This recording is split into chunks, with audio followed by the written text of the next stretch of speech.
Why build a garden box? I'm Scot McDonald with Pacific Northwest Suburban Homesteading. We have horrible clay soil, damaged by years of herbicides before we bought our property. Plants I want to grow don't exactly thrive. Scott, the homestead spouse, designed a box using sheet metal roofing and cedar 2x4s for durability. I've linked the build list and 3D model of the boxes in the description below. These. They're actually dimensional grade cedar. I got them cheaper than the raw cedar.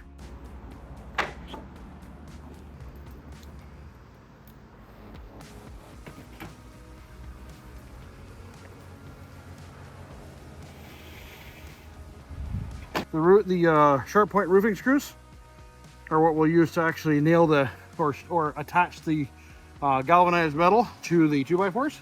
And these little guys are pocket screws, which will hold all the wood pieces together. This water heater strapping is what we'll use between the upright supports to keep the sides from bowing out.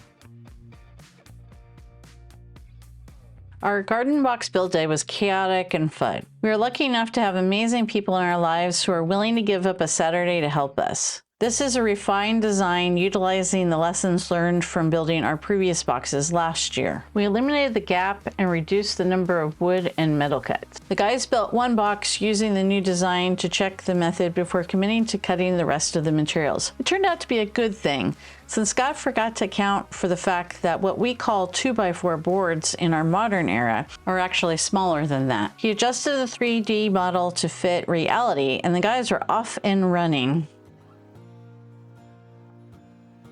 I advise wearing gloves and safety goggles. 2 members of our team ended up injured and needing first aid because they did not wear gloves. Sheet metal has sharp edges. Wood has its own hazards. From a splinter. For one box, 4 boards will remain uncut. 2 boards will each be cut into 6 15.5-inch vertical supports for a total of 12 supports, with a small amount left over. Carefully measure the boards before cutting to prevent wasting materials. A phrase I've heard a lot is measure twice and cut once. Scott uses a tape measure and a pencil to mark the wood.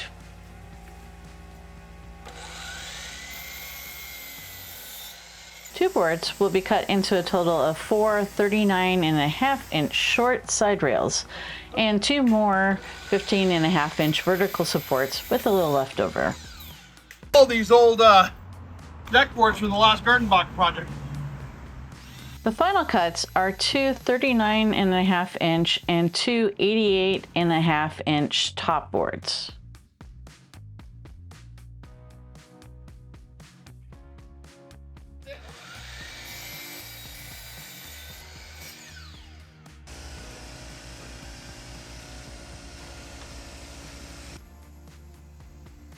Don't forget the one on the end. Here. Oh, well.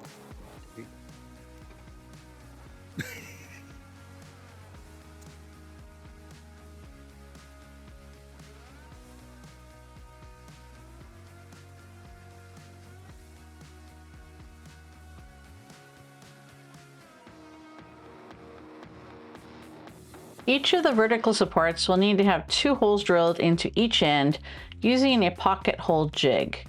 It is an inexpensive but super helpful tool for this project.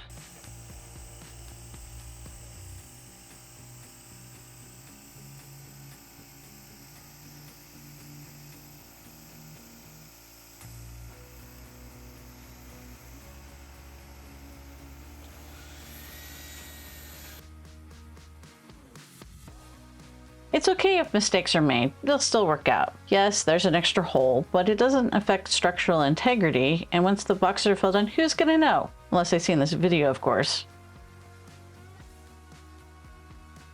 The galvanized sheet metal will need to be cut next. It is possible to use manual cutting shears, but power tools make this project much easier.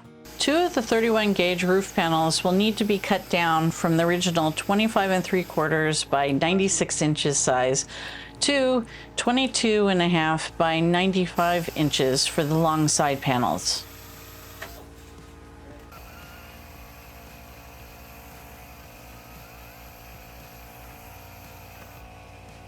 Like the wood, you'll want to carefully measure and mark the metal before cutting. Ray uses a brightly colored permanent marker so it is visible on the silvery metal.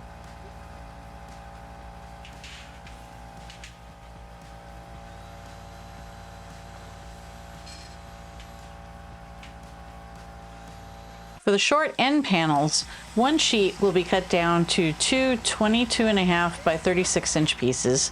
The leftover piece will be used for another project later.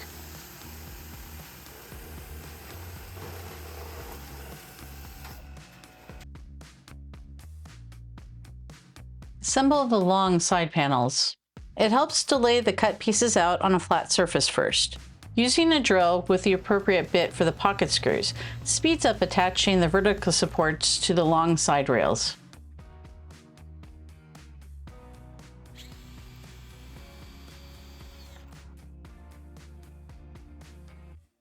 Use the sharp point roofing screws to fasten the metal pieces to the wood.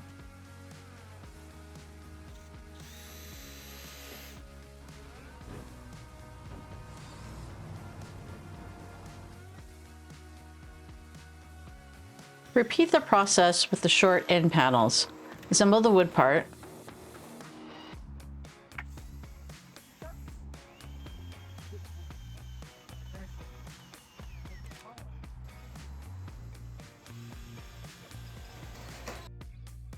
Attach the middle sheet to the wood.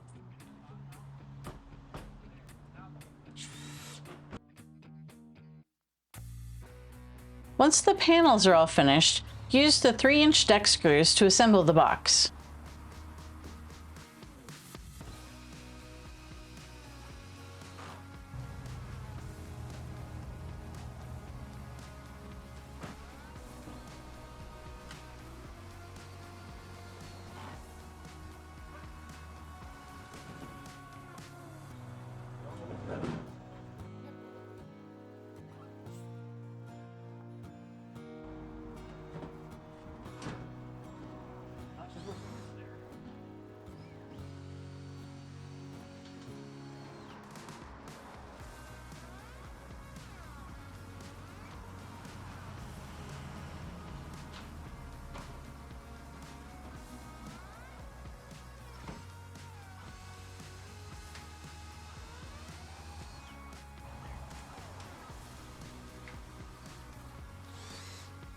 On this end. Right here. We found we needed to modify the dimensions a bit. It took 3 guys to put the last screw in because the metal interfered with the fit. We removed 1 inch from the long piece of sheet metal. Using the 1 5/8 inch deck screw, attach one end of the metal strap to the board, stretch it across to the opposite side, attach it, then use metal shears to cut the strip from the rest of the roll.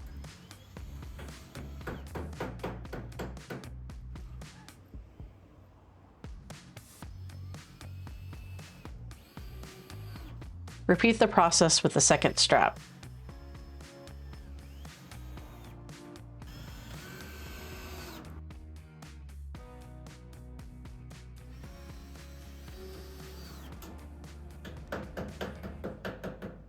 The final part of the assembly process is to attach the top boards. These boards are optional, but we like to be able to sit on the edge of a box. It also completely covers any sharp metal edges.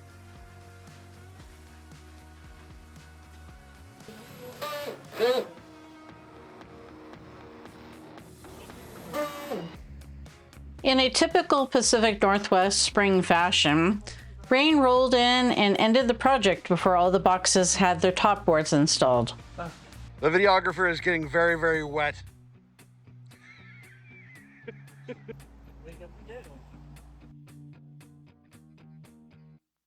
We moved them out to their locations and called it a day. This one's heavier. I think the wood's wetter.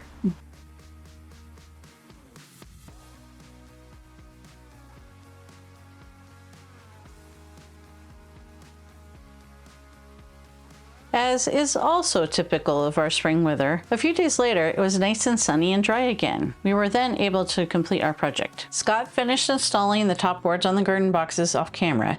Then we were ready to fill the boxes. There's a method of gardening called Hügelkultur. I probably didn't pronounce that correctly. Anyway, in essence, you build a garden bed using pieces of wood and yard debris, then mound up dirt over the organic debris. We do something similar with our raised beds. In the long term, the yard debris, cardboard, pieces of wood, and so on will break down and add nutrients to the soil. Right now, adding this stuff means we don't have to buy quite so much dirt to fill our boxes. We will need to top off the boxes next year as things settle and break down, but that's a future concern and really isn't that big of a deal. If you want to watch a couple of videos on the topic of Hügelkultur or want to see what the wood looks like after being in the boxes for a while, I have linked videos in the description. When you're putting cardboard in, you want to make sure you actually remove any of the little staples or tape, because none of that stuff's going to biodegrade. These do not grow good plants.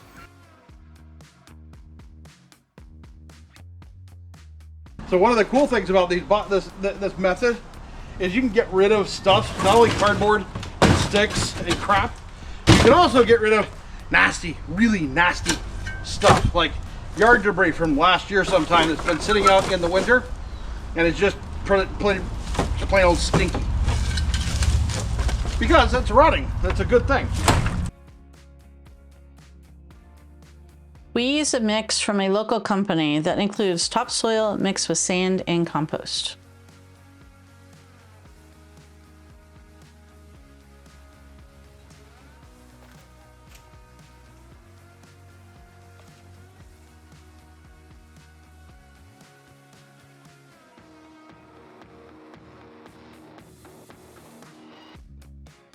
The last step is, of course, to plant the garden in our shiny new garden boxes.